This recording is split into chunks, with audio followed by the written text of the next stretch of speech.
नमस्ते, मैं हूं संजय दीक्षित और आप देख रहे हैं दी जयपुर डायलॉग्स।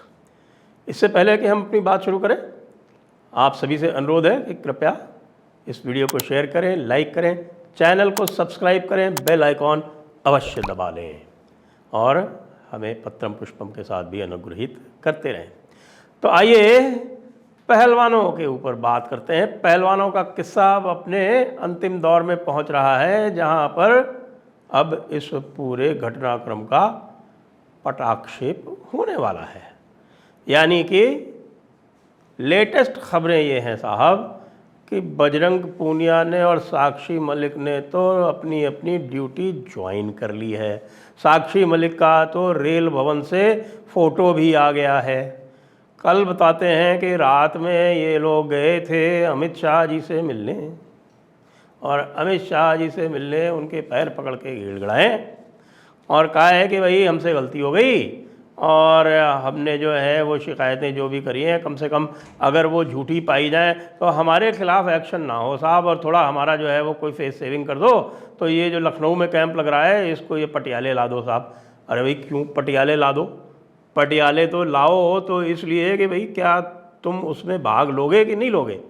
भाग लेने का उनका कोई इरादा नहीं है, बस ये बताना है, दिखाना है कि साहब देखिए देखिए देखिए हमने जो है कुछ बना लिया। लेकिन ये सब हुआ कैसे, इसके पीछे की क्या खबर है? इसके पीछे की साहब खबर ये है कि आपको याद है हमने पर्दाफाश किया था, जयपुर डायलॉग ने क्या पर्दाफाश किया था? पर्दाफाश किया था कि अमित नैन जूस वाला पहलवान, उसने रोहतक में प्रेस कॉन्फ्रेंस करके ये बता दिया था कि उसकी भतीजी तो बालिग है, नाबालिग नहीं है। उसके 2 बर्थ सर्टिफिकेट भी मिल गए थे, उसका डेथ सर्टिफिकेट भी था, फर्जी पाया गया था। तो ये सब जब मिल गया तो उसके बाद भाई साहब ये हुआ कि पिछले 1-2 दिन में उस नाबालिग ने, जो तथाकथित नाबालिग ने जो 164 का बयान दिया था, वो पटियाला हाउस कोर्ट में जाके और उसको विड्रॉ कर लिया। वो 164 का बयान रिट्रैक्ट कर गई।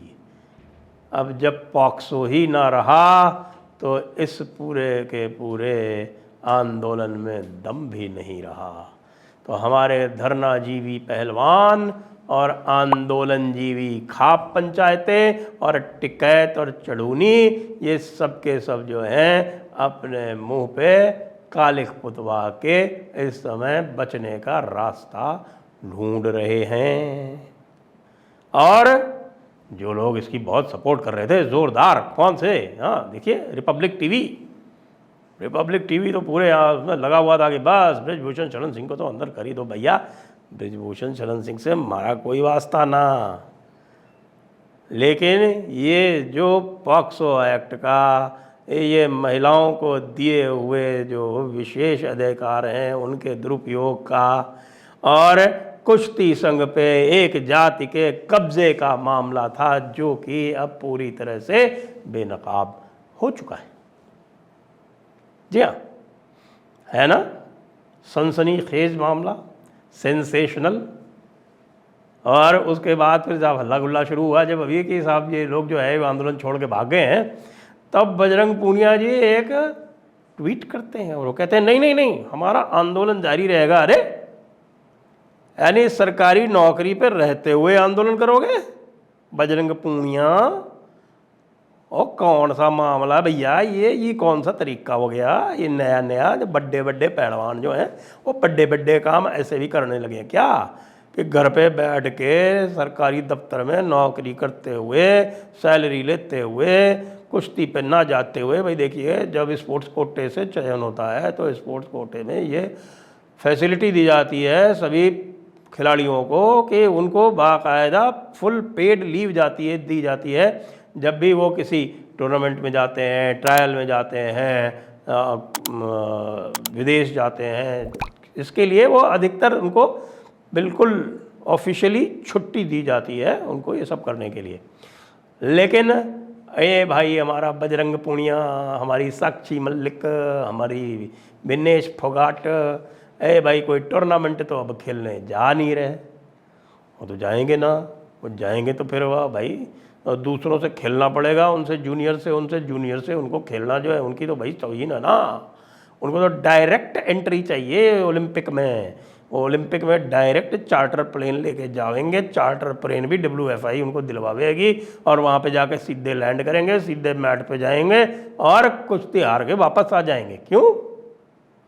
यही चाहते हो बजरंग पूनिया, यही चाहते हो साक्षी मलिक, यही चाहते हो विनेश फोगाट। और विनेश फोगाट तो अनुशासनहीनता के मामले में निलंबित भी रह चुकी है। क्यों?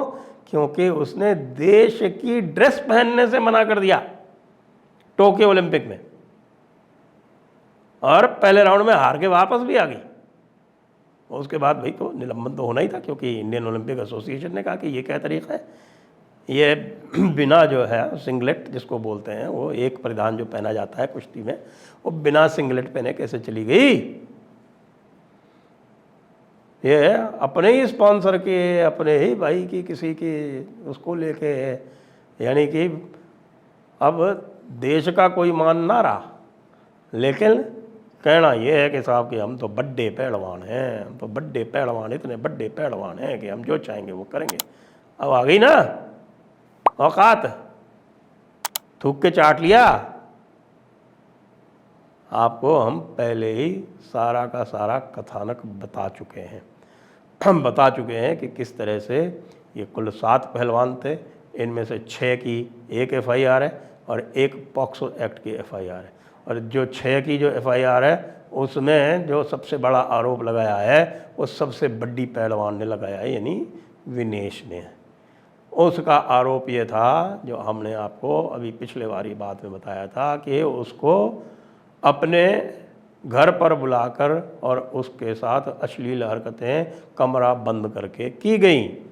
और बाद में पता चला कि जिन दिनों में वह तथाकथित अश्लील हरकतें की गई थी, उन दिनों में विनेश और उनका पार्टनर यहीं पर थे, होटल में रुके हुए थे, दिल्ली में थे। उनकी जो प्रेजेंस थी दिल्ली में वो तो वेरीफाई हो गई, लेकिन उन्हीं दिनों में ये भी पता चला कि जिन 2 दिनों की बात कर रही हैं उसमें से पहले दिन बृजभूषण सिंह लखनऊ में थे और दूसरे दिन गोंडा में थे।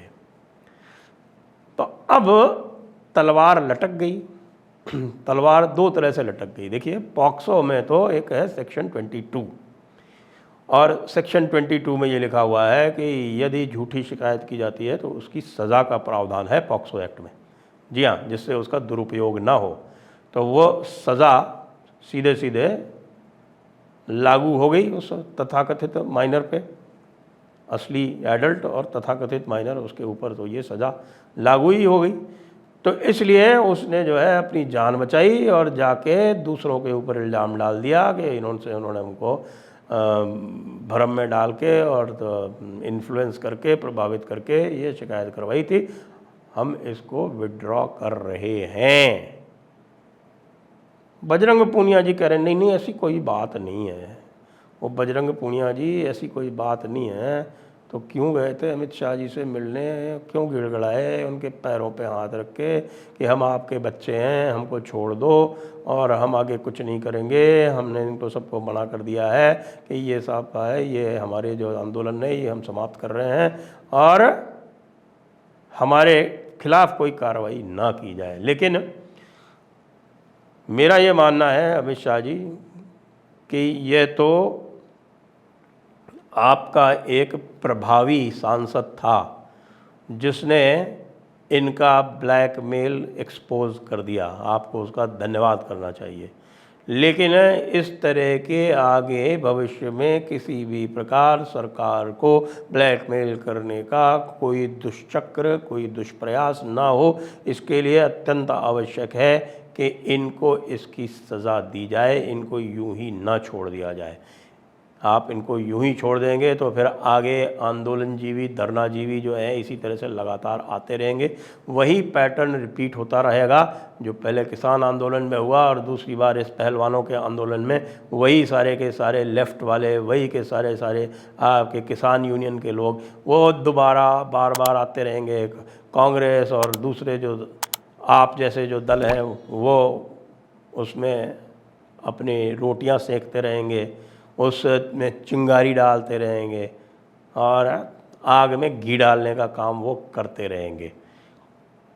यही गलती शाहीन बाग में हुई थी। यदि शाहीन बाग को आपने सुप्रीम कोर्ट के कंधे पे बंदूक रख के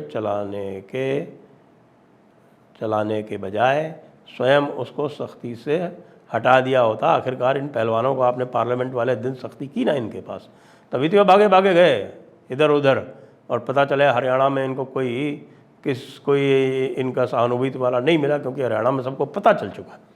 हरियाणा में जब खापों की भी जो बात हुई तो खापों में कोई 150 लोग ही आते थे जो खाली बैठे रहते हैं और जो इसी तरह के स्पेशलिस्ट हैं काम करने के, और चडूणी और राकेश टिकैत के अलावा भी कोई नहीं आया। ये सारा का सारा काम, इन सब चीज़ों को अगर समाप्त करना है तो इस तरह के दुष्प्रयास दुष्चक्र करने वालों के विरुद्ध सज़ा तो होनी ही चाहिए। ये बहुत बड़ा सबक है उन सभी लोगों के लिए जो इस प्रकार के दुष्चक्र और दुष्प्रयास में लिप्त रहते हैं।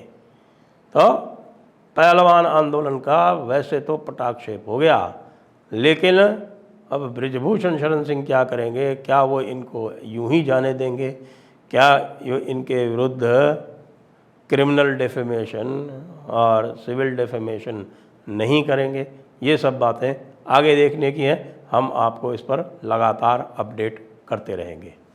जय हिंद, वंदे मातरम।